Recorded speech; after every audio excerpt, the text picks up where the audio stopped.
कन्हैया को पालने में लिटाया है मैया ने।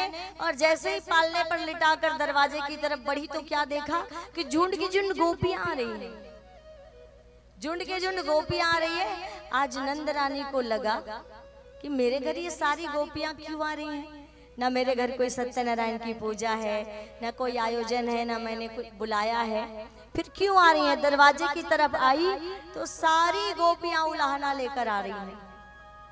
सारी गोपियों के पास एक से बढ़कर एक बहाना है। अच्छा भाव क्या है, एक श्रुति रूपा नाम की गोपी थी। उस श्रुति रूपा नाम की गोपी ने देखा कि कन्हैया अपने आंगन में नाच रहे हैं, कि कन्हैया जब साल भर के हुए और घुटने के बल चलने लगे तो एक दिन नंद बाबा नहा के आए तो नंद के बाबा के पीछे घुटमन घुटमन चलने लगे। तो नंद बाबा ने कहा कि मुझसे बड़े भाई देखो मैं जय जय की पूजा करूं। नंद बाबा ने कहा देखो लाला मेरे पीछे मत आना, मैं भगवान की पूजा करूंगा अभी। तो कन्हैया मन ही मन सोचते मुझसे बड़े भगवान और कौन है गए बाबा के लिए, जाके मैं भी देखूं। बाबा मना करते तुमने स्नान नहीं किया है लाला, पूजा घर में बिना नहाए प्रवेश नहीं किया जाता। तो लाला समझ गए बात, दरवाजे पर चुपचाप देखते रहे। और ये नंद बाबा सालिग्राम की पूजा करते। सालिग्राम को पंचामृत से नहला रहे हैं, दूध दही मिश्री शहद।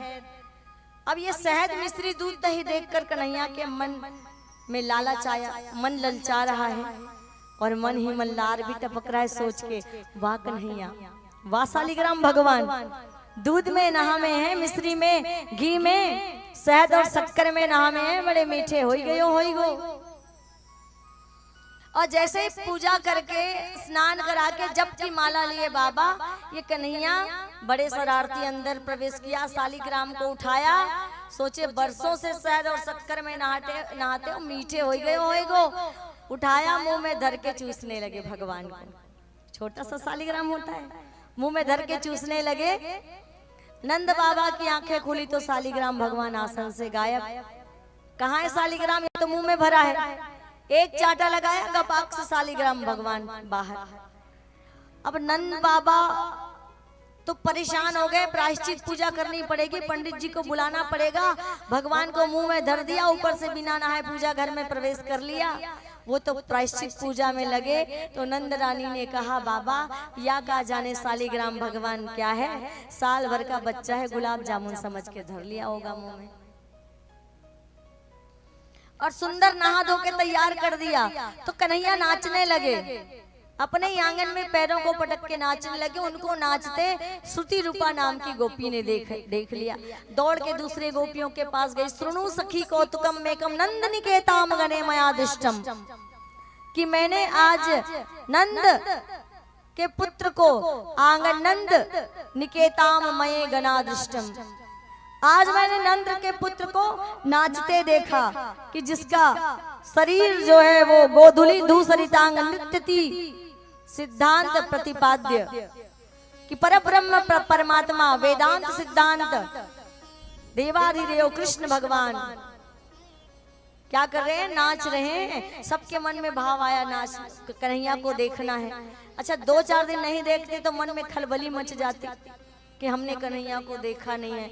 तो जबरदस्ती अपने पास बुलाती, अरे लाला आज तुझे हम माखन देंगे, आजा हम तुझे मिश्री देंगी, एक बार हमारी गोदी में बैठकर हमें मैया कह दे। ये खुद ही खुद बखुद बुलाती गोपियां। कभी उनकी मुरली छुपा देती कन्हैया को बुलाने के लिए, अपने घर बुलाने के लिए। उलाहना लेकर आई। एक गोपी तो कहती है उलाहना क्या बताऊं यशोदा रानी, एक दिन मेरे पति का जन्मदिन था, सत्यनारायण की मैंने पूजा रखी, इन्होंने पंजीरी मांगी। मैंने कहा अरे लाला पंजीरी तो बाद में मिलेगी, पहले सत्यनारायण की कथा होगी, पंडित जी आएंगे पूजा करेंगे। तो इन्होंने कहा कि अरे भाभी कहाँ तुम दूसरे सत्यनारायण को ढूंढती हो, मैं ही तो सत्यनारायण भगवान हूँ। अरे ये कहाँ का सत्यनारायण, तेरा छोरा अपने आप को सत्यनारायण कहता है मुझे भोग लगाओ, सत्यनारायण मैं ही हूँ। और मैंने कहा अरे लाला तू कहाँ का सत्यनारायण, अभी पंडित जी आके वो सत्यनारायण झोले से निकाल के पूजा करेंगे। थोड़ी देर बाद चला गया। बाद में कहता है भाभी सत्यनारायण जी के दर्शन कर लीजो, प्रकट हो गए पूजा से पहले पकवान की खुशबू से। और जाकर मैंने देखा चौकपुर के सत्यनारायण भगवान के ये आसन लगा के सत्यनारायण भगवान को बीच में बिठाया था, उसके आजू बाजू कुत्ते के 2 पिल्लों को बिठा के भाग गया था। एक गोपी कहती है ये आके मेरे घर में जब मैं पंजीरी बना रही थी भोग के लिए, इन्होंने मुझसे पंजीरी मांगी और पंजीरी जब मैंने दी तो धमकी दे के चला गया, देख लेंगे जब शाम को आओगे। और शाम को देख लेने की, रात को देख लेने की धमकी दे के चला गया। आधी रात, पहले के घर के दरवाजे खिड़की नहीं होते थे पहले घर पे, बोले आधी रात घर में आया, मेरी लंबी चोटी मेरे पति की लंबी दाढ़ी में बांध दिया।